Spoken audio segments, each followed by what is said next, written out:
Nah, harusnya besok hari Ahad ada sesi munadharah, ada seksi adu argumen dengan saudara Imaduddin, tapi sangat-sangat disayangkan dia tidak datang. Padahal tidak ada udzur syar'i, tidak ada halangan, dan ini dibantah.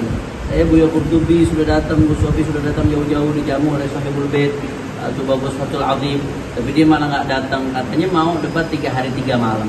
Nah, bagaimana kita datang kemari malah tidak ada, padahal panitia sudah netral, menghadirkan dari dua belah pihak dan seterusnya. Nah, beda dengan yang di UIN tidak ada netralitas. Kenapa? Karena satu pihak saja. Itu pun penyelenggaranya bukan UIN, ruangannya disewa dari UIN. Artinya di sini netral, tapi malah tidak datang. Nah, kami kecewa berat.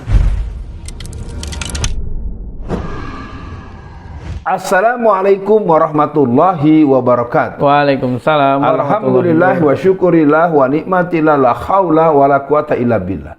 Pemirsa, kita hari ini menyaksikan Bung Kameramen semakin glowing. Wah, maka kita akan terus melakukan pemberitaan.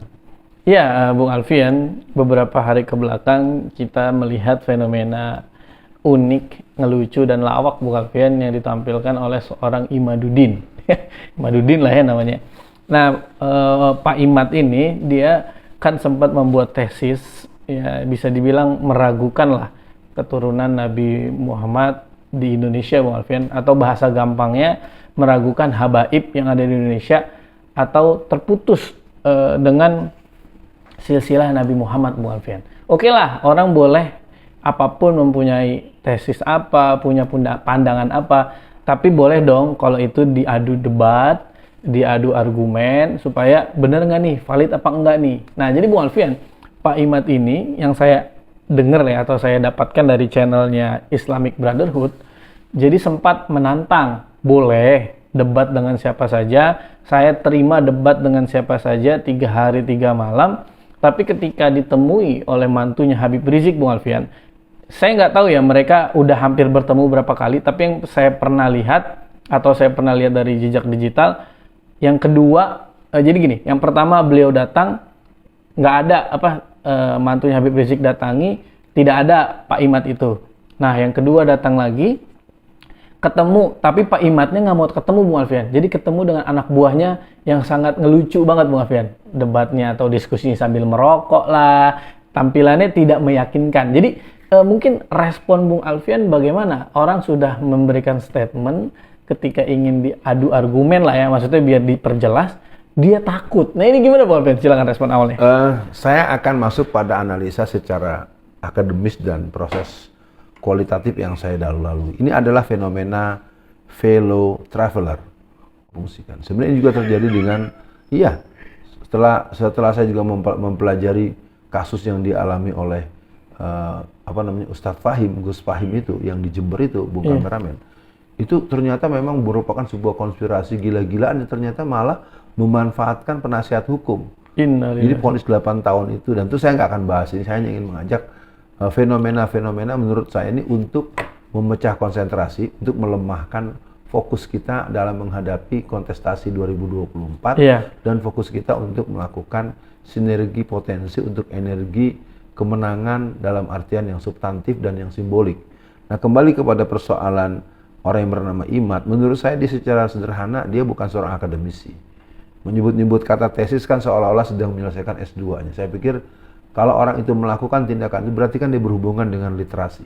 Dia berhubungan dengan narasumber, dia berhubungan dengan hipotesis awal dia, karena variabelnya jauh lebih banyak kalau dia menyelesaikan skripsi. Jadi ini sebuah lucu-lucuan, sebagaimana adanya orang yang punya gelar profesor honoris causa, itu sebenarnya sama, lucu-lucuannya sama. Artinya ini adalah fenomena fellow traveler.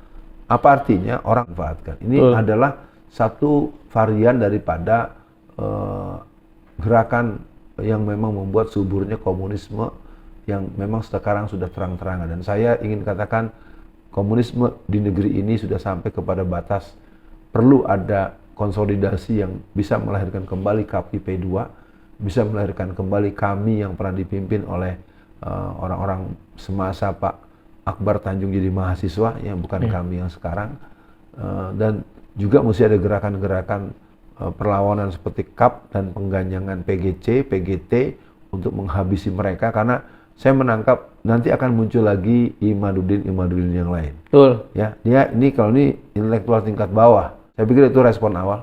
Iya, Bung Alfian. Jadi kalau saya benar, saya menangkap yang Bung Alfian sampaikan tadi. Saya khawatir Bung Alfian, orang-orang ini memang disuruh melakukan hal-hal sepele ini. Sepele bisa dibilang sepele juga nggak sepele banget gitu Bung Alfian. Karena saya khawatir apa? Yang kita beberapa video yang waktu sempat itu Bung Alfian, jadi yang kita sampaikan bahwa orang mau bilang apa, Ustadz Alfian Tanjung ke Habib Rizik sudah kenal dari lama gitu Bung Alfian. Tapi saya sepakat apa yang dilakukan oleh Habib Rizik dan kawan-kawan Bung Alfian. Karena ini cara yang gentle menurut saya, mendatangi, lu maksudnya apa, lu maunya gimana, lu gimana-gimana. Nah, dengan dia takut, berarti kan orang ini adu argumen, takut, bisa jadi dia datanya lemah Bung Alfian, atau hanya ingin cari sensasi, dan atau terakhir Bung Alfian, ingin memecah belah umat, ingin menjauhkan umat dengan habaib yang lurus Bung Alfian. Nah, saya menangkap itu Bung Alfian. Jadi menjelang pemilu yang Bung Alfian sampaikan, karena kan Habib Rizik ini atau Habib-Habib yang lurus ini sering menjadi patokan umat Islam. Habib, nanti kita 2024 milih siapa nih? Nah, karena Habibnya dilemahkan, bisa jadi mereka ingin masyarakat tidak menjadikan habaib sebagai rujukan. Gimana Bung Alfian? Ya, saya pikir pertama saya menegaskan Bung Kameramen, ini adalah situasi by request. Nah, by requestnya ini yang bersifat lucu-lucuan. Nah, juga termasuk persoalan pembunuhan teman kita di Aceh itu juga by design. Jadi artinya permainan-permainan ini membutuhkan kesaktian para tokoh-tokoh pergerakan. Saya dengan Habib Rizik teman lama dalam hitungan puluhan tahun. Tidak ada hal yang perlu disoal karena beliau juga biasa saja. Karena orang yang bertakwa itu kan orang yang rendah hati, orang yang berakrab-akrab. Dan Habib-Habib yang saya kenal di Solo, yang saya kenal di Jawa Tengah, banyak sekali Habib-Habib yang soleh dan mereka bersifat wiroi, mereka sopan, mereka menghormati kita, mengorangi kita. Nah, kalau ada hal-hal itu seperti gitu, sempat disampaikan juga oleh Habib Bahar. Kalau orang itu melakukan kesalahan, dia sampaikan bahwa dia salah. Sampaikan kesalahan, ada pedomannya. Tawasobil haq, tawasobil sober, wa tawasobil marhamah. Kalau ini mah menurut saya ingin melakukan pembunuhan karakter secara totalitas. Betul. Ini guntingnya gunting PKI lagi. Saya ingin katakan, melumpuhkan potensi kekuatan umat Islam itu mesti dilakukan oleh musuh Islam. Dan musuh Islam salah satunya adalah komunisme PKI. Yang lainnya seperti Ahmadiyah, seperti Islam Jamaah dengan varian-varian perkembangannya, dan yang lain-lain. Sekali lagi buat pemirsa, kita akan tetap mencintai Habib Rizik dan habaib-habaib yang mereka juga mencintai kita. Betul. Mereka mendoakan kita. Paling tidak ini sebagai bentuk dari saya sebagai ikram kepada para ulama, para habaib. Saya imbau buat seluruh masyarakat, bersikaplah proporsional dengan landasan iman dan ilmu. Iya, Bung Alfian, alhamdulillah. Nah, jadi sedikit banyak kita mendapatkan pelajaran ya Bung Alfian, bahwa memang ada orang-orang yang ingin mencoba memecah belah umat, menjauhkan umat dengan habaib, dengan ulama, tapi ya mereka ujungnya adalah mempermalukan dirinya sendiri. Iya, betul. Nah, Bung Alfian, untuk akhir sesi kali ini, sesesat apapun ajaran di Indonesia, sebodoh apapun tokoh di Indonesia, pasti ada pengikutnya Bung Alfian. Satu atau dua.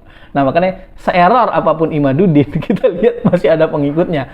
Mungkin untuk akhir sesi kali ini, apa pesan Bung Alfian agar umat Islam tidak mudah lah diganggu, tidak mudah diadu domba, dan tidak mudah terhasut semodel orang Imaduddin ini? Silakan Bung Alfian. Ya, artinya segitu ada pengikutnya. Tetapi pastikan Bung Kameramen, pengikut kebenaran jauh lebih banyak dan lebih besar. Lebih banyak, lebih besar, lebih kuat dan tahan lama. Itu penting.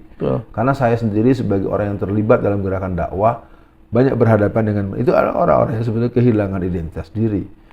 Nah, untuk yang ke depan, mungkin kita ingin jadikan bahwa kita jangan sampai menjadi orang yang gampang terpengaruh.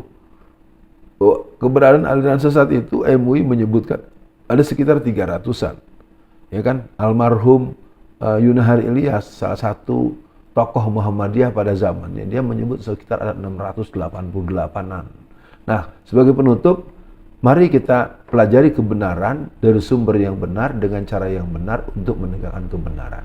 Iya. Allah mengingatkan al-haqqu birabbika fala takunanna minal mumtarin. Itu terdapat dalam surat Al-Baqarah ayat 147.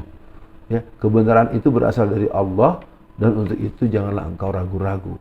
Jadi sekali lagi Imad semoga segera bertobat. Amin. Dan kemudian dia juga kalau perlu dia menyebutkan dalam bentuk apa, dia nyatakan secara terbuka supaya kita bisa fokus membangun peradaban mulia, menyongsong Indonesia Emas 2045. Assalamualaikum warahmatullahi wabarakatuh. Waalaikumsalam warahmatullahi wabarakatuh.